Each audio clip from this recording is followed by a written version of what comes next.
When does green become black? When the contents of your green cart is transformed into rich black compost.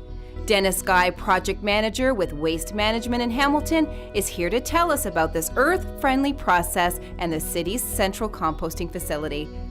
This is Daily Web TV.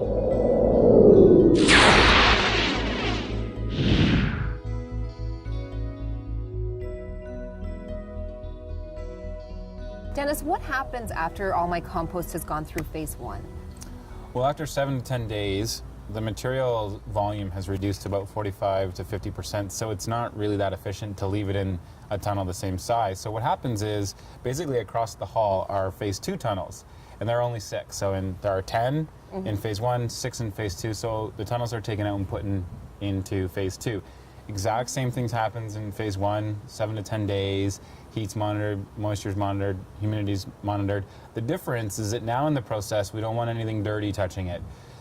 Clean water, clean air, and clean loaders to make sure that any of the final product won't touch any of the raw material coming in. So how is the compost moved from one tunnel to the other? Well, just a front end loader, great big scoop, bucket, and with phase 2, there are doors on both ends of the tunnels so that a dirty loader can pick it up and put it in the front, and then a clean loader around the other side after the 7 to 10 days would pull it out. Why is it so important that this composting stays clean? Because after it's gone through the process, it's basically pasteurized, all the bacteria has been killed, all the pathogens have been killed, and you don't want any of that to enter back into the final product. So we have our clean compost. What happens after that? So after it's pulled out from phase 2, it goes through what's called a star screener.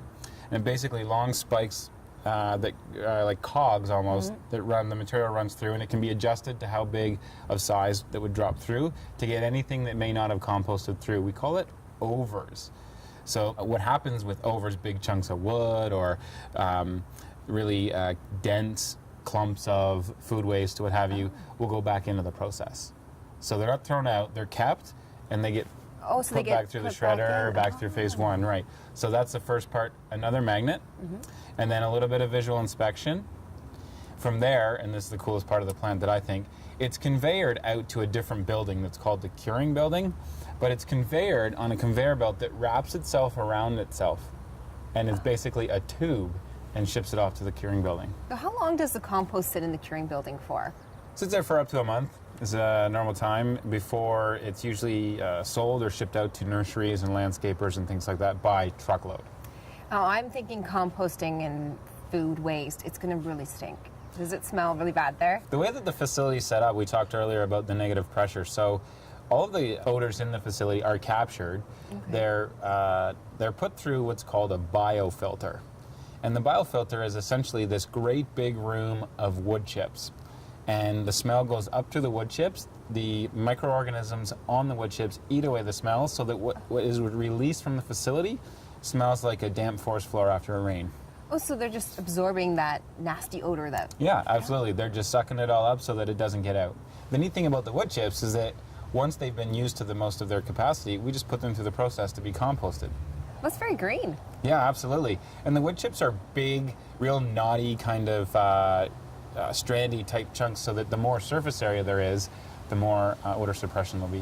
Can anybody come to your facility and take a tour of the composting plant? It's not open to the public, but we do try and host some open houses when the public can come in to take a look.